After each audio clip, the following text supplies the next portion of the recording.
Your safety matters. In the time that we're living in, with all that is going on, whether locally or internationally, your safety always matters. Because when systems are breaking down, crime goes up.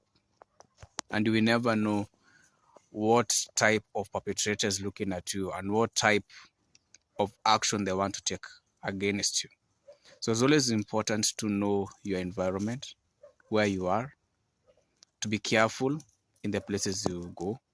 Even when you rise up above against things that are going on, always make sure that you've covered yourself where you're going. At least several people or close associates in your circle know where you are, because we're living in very dark times, and people's hearts have become so cold that if you're not careful, you might become another statistic. We are in times whereby a simple hike, just going for a hike, nothing much, simple hike, enjoying nature, you might end up hiking in a place where people are doing some nefarious things. Things that if people knew about it, it would bring them in trouble, especially the authorities. So what do you think they'll do if they find you are alone or you're a group of very few people and they have weapons? Whatever they'll want to do to you, they'll do to you.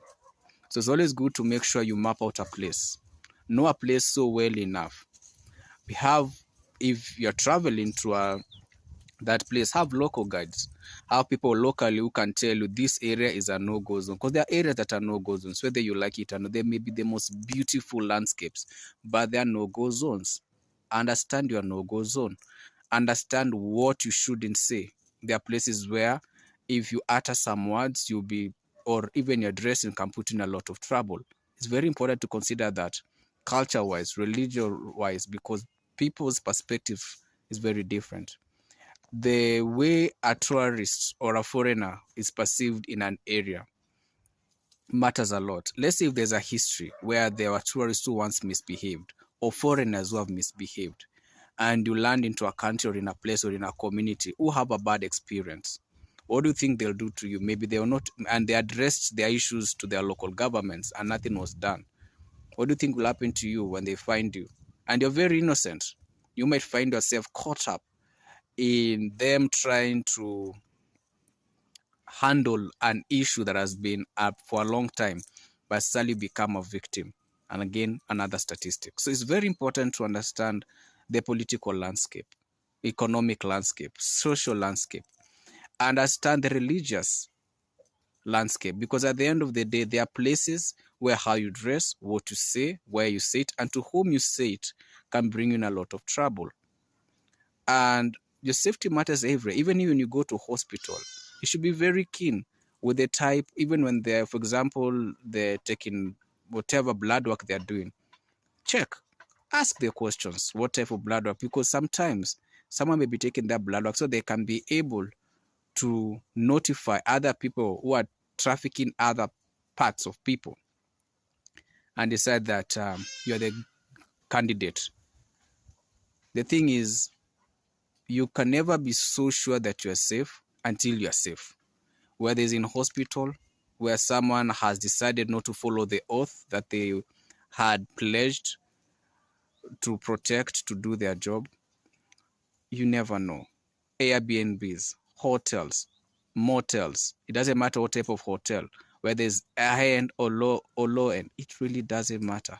You need to be careful with their safety. Now, with most of these, mostly the Airbnbs, they'll have most of them will claim they have cameras. They won't put it obviously in their listing, but they have cameras to protect the residents. However, people become quite nefarious. That means in your private moments, whether in the bathroom, whether with your partner, wherever it may be, someone may, and they will even want to know how many people. And worst case, if you are alone, then they can be able to say if this person is alone, they can get in. You're in these big hotels, you have your key card. Who tells you that you are very safe? You wouldn't know. It could be a worker.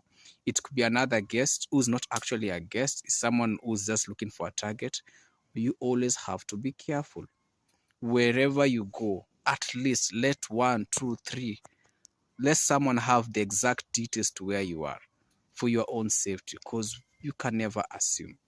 Wherever you're going, whether you're going to rise up against something going on, let your loved one know, someone close to you. If you go to family events, you must be very alert. Some of this family rivalry keeps boiling up over time, and someone may decide to wipe out a whole family bloodline. How will they do it? Well, you guys are eating. So if you know there's a history of family rivalry, you might be very careful with your appetite for meals. Second, let's say you notice there's a particular relative who's eyeing on you in some sexually depraved kind of way. Stay alert with that person.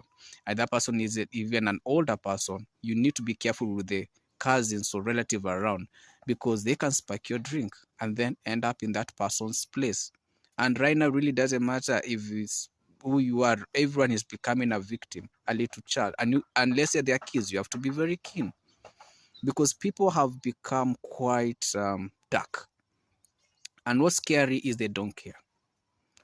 It's better to protect yourself before you anticipate security or authorities to come protect you. That is, if they choose to, depending. And the more you're not cautious and alert, the more in danger. I remember, for example, when I was poisoned, to now have the issues I have with the hole in my tummy, what happened is I was naive. This was my boss. Went to a lunch. He spoke in a vernacular language, mother tongue, and the wait staff had a chance to save my life, ensuring that I never had that meal. Because I remember she stood for 5 minutes looking at me because she knew what was to happen after my meal was taken and brought back. She had a chance to save my life. She didn't. And out of it, I ended up 2 days later in hospital fighting for my life. And my life has never been the same.